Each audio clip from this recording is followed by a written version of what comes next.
Hello and welcome to Artifacts, a living archive dedicated to preserving the first-person stories of queer, avant-garde, and underground culture, told by those who lived it.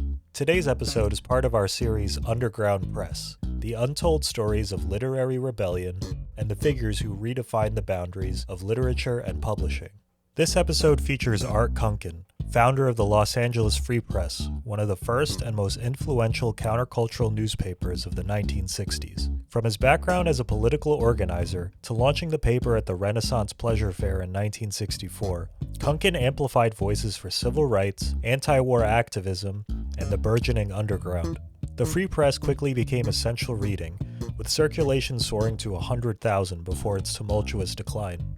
Kunken also co-founded the Underground Press Syndicate with publishers of the Berkeley Barb, The Realist, the East Village Other, and other underground papers. This 2005 interview offers insight into the free-thinking political mind that planted seeds of radicalization throughout generations of young Americans. I consider myself to be a very typical New Yorker. I went to the Bronx High School of Science. I was head of the biology laboratory there. I was planning to be a geneticist. I got involved locally with a group of left-wing Zionists when I was 15 years old. And I had a lot of older friends who were going to the New School for Social Research. So in my last year of high school at the Bronx High School of Science, I attended almost no classes, but I was attending the New School for Social Research under other people's names, because all my friends were going to Palestine to fight the British. This was in 1947, and I became aware that the Zionists were driving the Arabs off the land. This was before the establishment of the Jewish state. And so I left the Zionists over that issue, over the treatment of the Arabs. It was really through the left-wing Zionists, because I belonged to a group that was connected with the kibbutzim in Palestine. And I actually had been planning to go to Palestine, or Israel now. And we had formed a kibbutz here, and I was in training camp during the summers. So in the time from when I was 15 to 17, thereabouts, I had this background of left-wing Zionism, but I became more of a left-winger than a Zionist. And so I'm one of the very few people, maybe the only one, who moved from the old radical movement into the 60s movement. Before you go on, where do you think your radical roots came from? I mean, when I left the Zionists, it was 1947. And that's when I entered the radical movement. And so there were many years where, for example, at one period, I was business manager of the Militant, of the newspaper, the Socialist Workers' Party. And I was connected with the people who had been in the Minneapolis Teamster strikes. And then when I was about to be drafted, I went instead into the Merchant Marine, and I became a labor organizer. So that was in 49, 50, somewhere in there. And so and then I became a machinist. I was a machinist and toolmaker for 12 years and worked at General Motors and Ford's. I came out of that kind of labor history. When I was in the left-wing Zionists, I was studying Das Kapital. I was teaching it. I was very much desirous of having the United States go in a socialist direction. And one of the experiments that I played a part in was a workers' written newspaper called Correspondence, which was coming out of Detroit. And I was the local editor in Los Angeles. I had moved to Los Angeles to help make the revolution.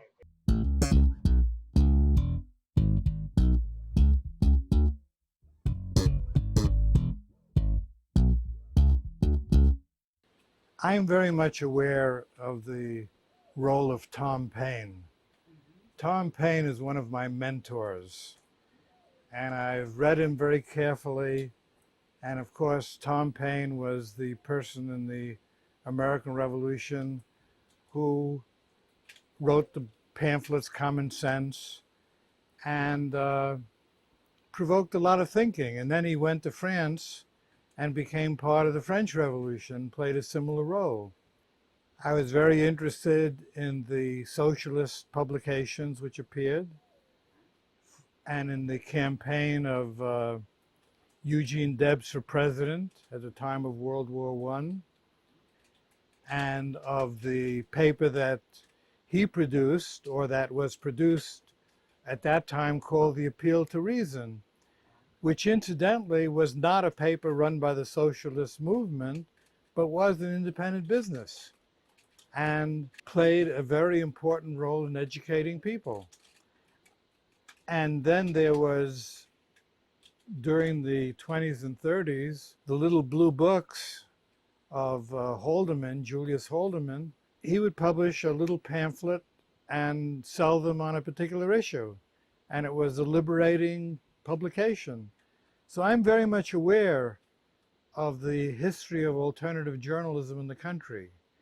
And so I have a sense of the historical place of a journalist. But because society has changed, the journalism has to be different. And for example, now, with my thinking about the reincarnation of a free press, of my free press, I'm realizing that there's going to have to be a discussion of science in different terms. There's going to have to be a discussion of spirituality and of values. And it's not going to be a Marxist socialist newspaper, certainly in the sense in which such publications have appeared. Like I think that investigative journalists do a very important role. Larry Flint publishes in Hustler all kinds of amazing articles. But I came to understand that all he was interested in doing was exposing things so that his publication would get readership, and so he would be a public person. And many of the newspapers now, like for example the LA Weekly, which is a paper that appeared on the scene after my free press went out of business, they have some great articles exposing different things, and they don't return to that same subject. And they don't attempt to build a movement on the basis of it, on the basis of those exposés. It's just one expose after another expose, but it's not movement building. And that's what I think the function of an alternative press is.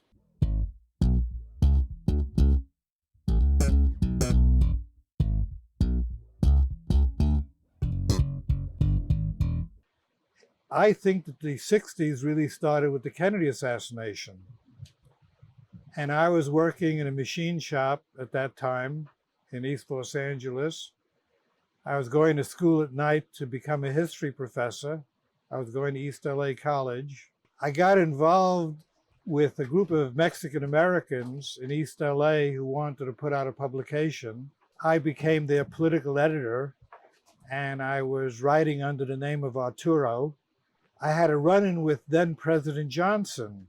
Johnson was supposed to come to LA as vice president. He had been appointed by Kennedy to be head of some kind of fair employment committee.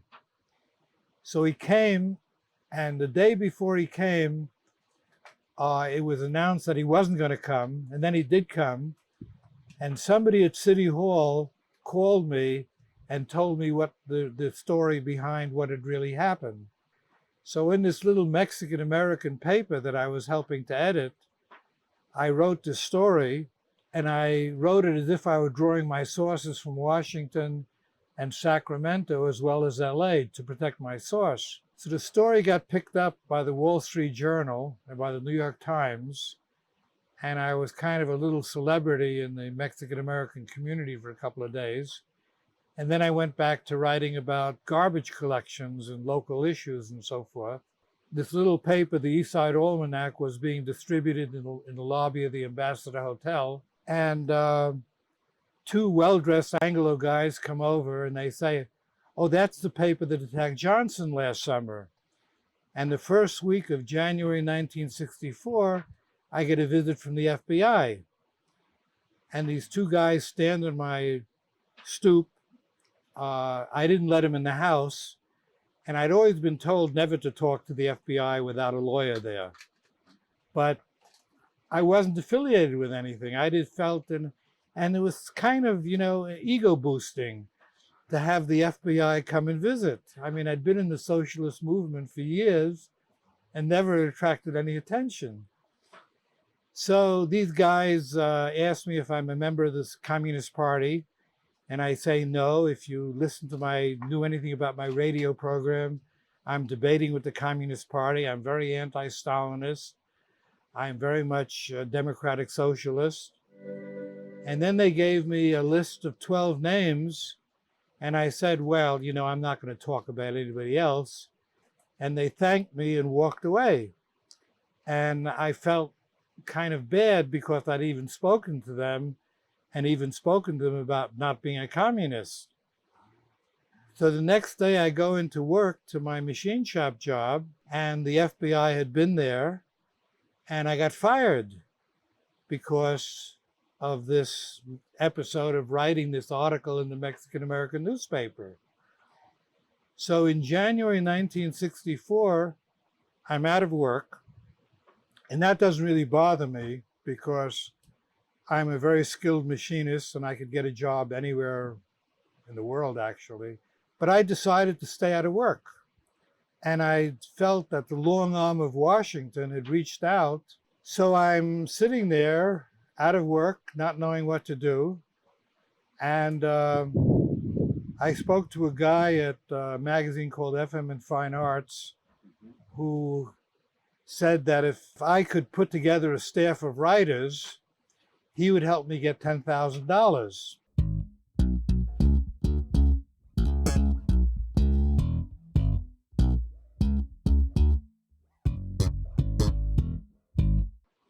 So I went to KPFK, and where I was very well known, and I was looking through the Rolodex for people who were doing programming for KPFK.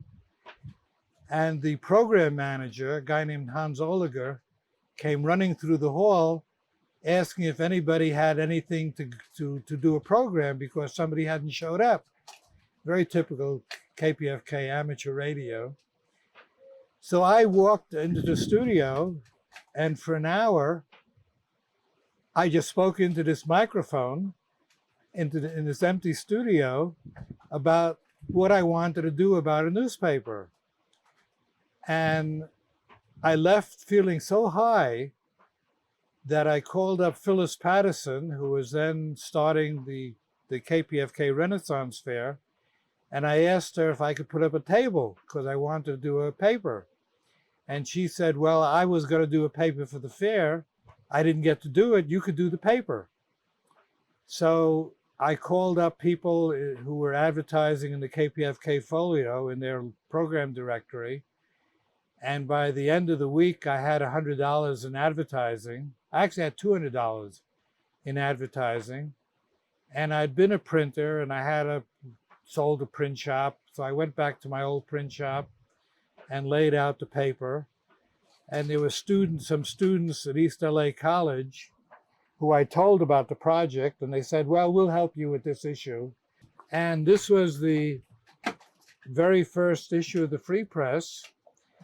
And the front page was written for the KPFK Fair, and it had articles about Shakespeare getting arrested for obscenity, and Sir Walter Raleigh bringing tobacco back to England and the health problems created, and a gallery opening of the Mona Lisa, and students having a ban the longbow demonstration.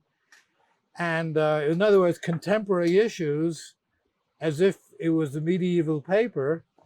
And then inside was the 4 pages with the Free Press logo and a story about the bust of a Kenneth Anger film at the Cinema Theater and a report of the FCC investigation of KPFK for radical leanings, and an article by Jonas Mekas.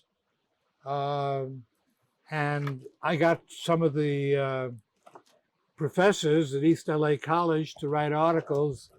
There was one about by Colin Young on American movies, and an article by Safford Chamberlain on the death of Joe Maney, the jazz guy. So inside was this contemporary paper, inside this medieval thing, with a prospectus that said, in a short time, we plan to publish in Los Angeles a weekly newspaper catering to the community needs of the liberal intellectual population. The content of this newspaper will be similar to that of the noted Village Voice of New York City. Our object is to provide information to link together the various sections of our far-flung liberal population. And so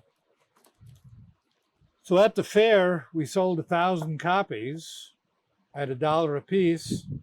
And so I had $1,000. And then I collected 200 Bill Me subscriptions because I didn't know what was going to happen with the paper. So I said I would put out the paper weekly for $5 a year. And I collected 200 Bill Me subscriptions. So that was another $1,000 that I potentially had in my pocket. And then the first year was really tiny. We built up.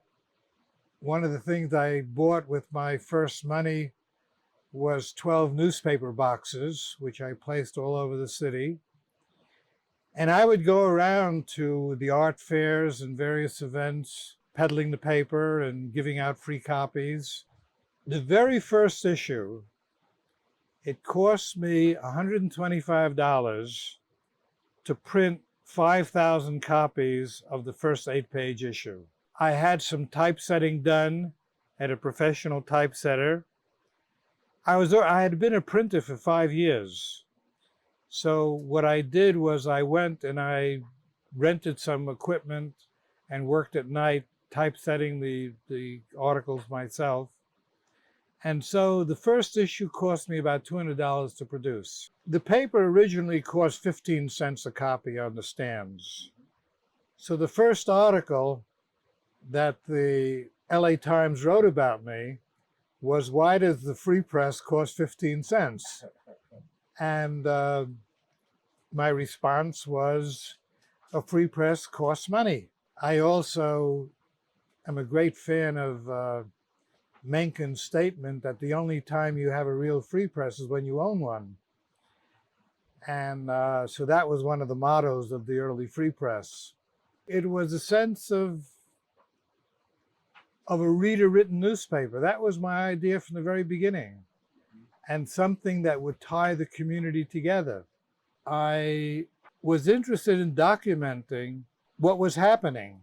I started the Free Press in May of 1964, and it was only that fall that the student movement at Berkeley broke out, the free speech movement. And so I began reporting on that. And as the Black movement began to develop during the 60s and the Black Panther Party, I began to document that. And I began documenting the women's movement.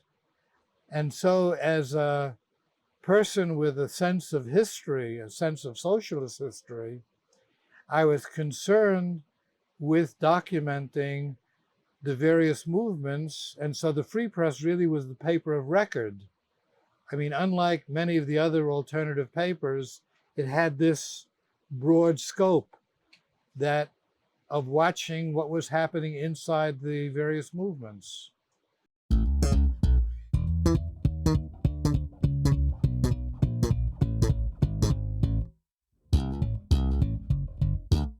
I had about 5,000 subscribers, and the paper was comfortable, but it was, sometimes I would bounce a check on the printer and then have to come up with money to a cashier's check.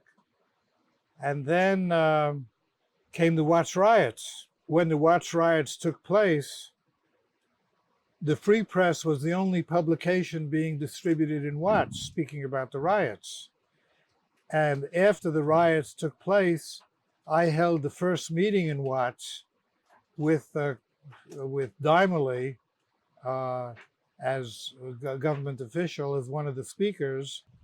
When that issue came out, I was on all the talk shows because the LA Times were counting the fires in their articles on what was going on in Watts in 1965.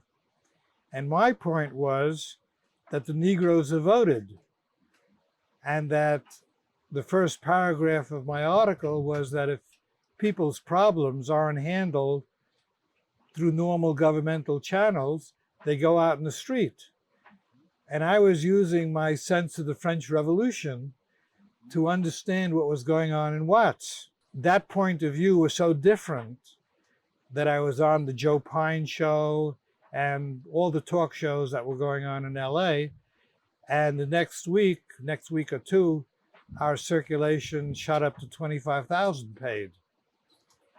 And from there on, the community began to know about the paper. Eventually, my highest print run was 125,000, and that was for paid publication. See, that wasn't something that was just being given out free. The first year, I largely subsisted on advertising, and that's a key to any publication, from small theaters and film art houses. Because at that time, the LA Times wasn't paying any attention to that. And in the prospectus that I wrote initially, I said that that's culturally, that's what I wanted to focus on. So there was that audience at the very beginning. And then I began getting advertising from the music industry. And I began getting advertising from the various clubs around town, from the Ash Grove and the Troubadour. To give another sense of the audience, I had been one of the founding members of the Congress of Racial Equality. This was way back in New York in 1947, when they had the first demonstration of CORE at the Palisades Park. And I had a relation through the 50s with the civil rights movement, with the Freedom Riders and so forth. Before I left New York, I was on the city committee of the National Association for Colored People, NAACP, and I helped form CORE out here. And so the second issue, actually the very first issue, I went to CORE and I printed their calendar, and I was hoping to establish that kind of relationship with the civil rights movement. So they were part of the readership. Later on, when the Peace and Freedom Party was formed, and Eldridge Cleaver was their presidential candidate, Spock was the first. I was even being considered as a vice presidential candidate. So I'm just telling you, I had these relations with the civil rights movement. Then as the various movements unfolded, I just was in touch with them and made an effort to get to the student movement and distributed at campuses. It was a cultural, political audience. I was very conscious that the movement consisted of all these different tendencies. And I even made efforts when there were strikes taking place to have the Free Press distributed at factory gates.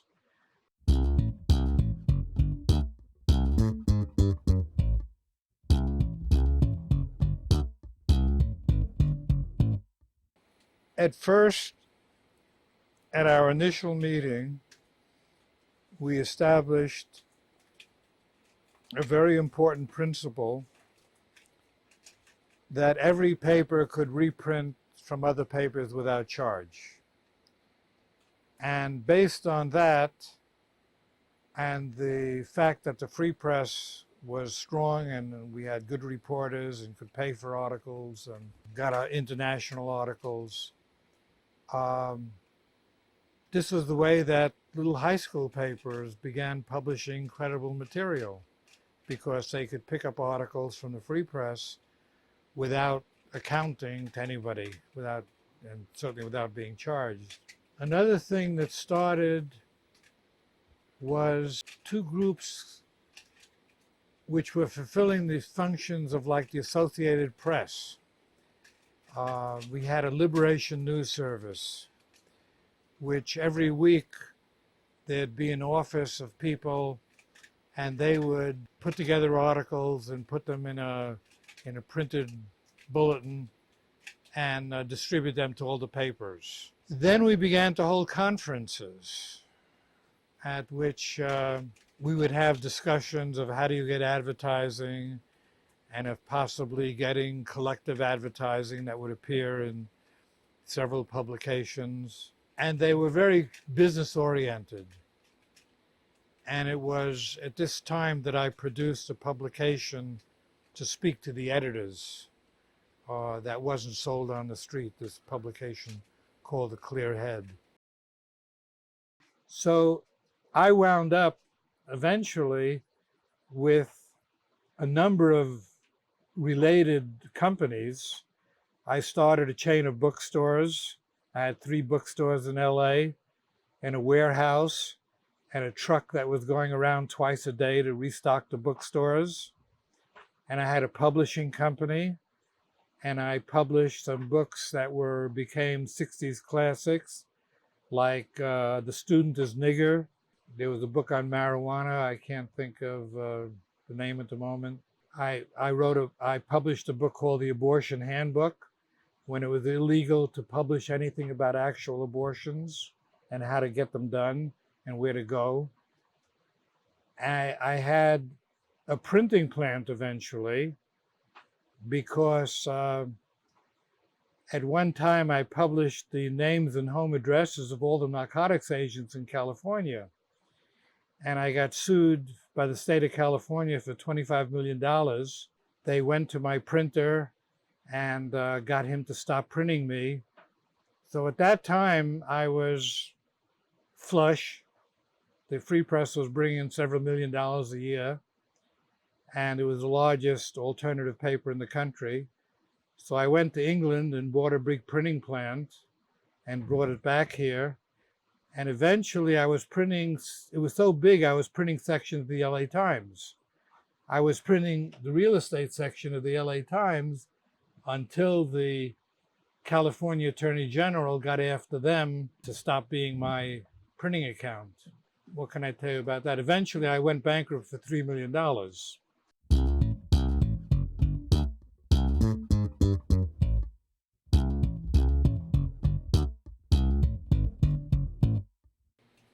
There was one year in the early 70s where, between my reporting on cases and my handling my own cases, I spent 6 months in the courtroom. And it was that last year, I don't know how much I spent, $50,000 on legal fees, and I have no idea. It was a number from there up. As I said before, I was sued by the state of California for $25 million. One of my attorneys recently retired and gave me all of my cases. And it's a 4-drawer file cabinet with 100 legal cases, all First Amendment cases. I don't want to get into all the individual issues. I won them all. Most of the times I would lose in local courtrooms, and I would win on appeal. And some of the cases went up to the Supreme Court, California Supreme Court, U.S. Supreme Court. So I would say that is a considerable factor. Also, people moved into the area of alternative journalists who weren't really alternative journalists. They were people who saw the money possibilities. And so gradually, even the conferences became converted into conferences focusing on how do you get advertising, how do you survive. So a lot of the papers wouldn't accept a certain kind of advertising. A lot of the papers wouldn't accept the sex advertising that I accepted. And as a result, they couldn't survive.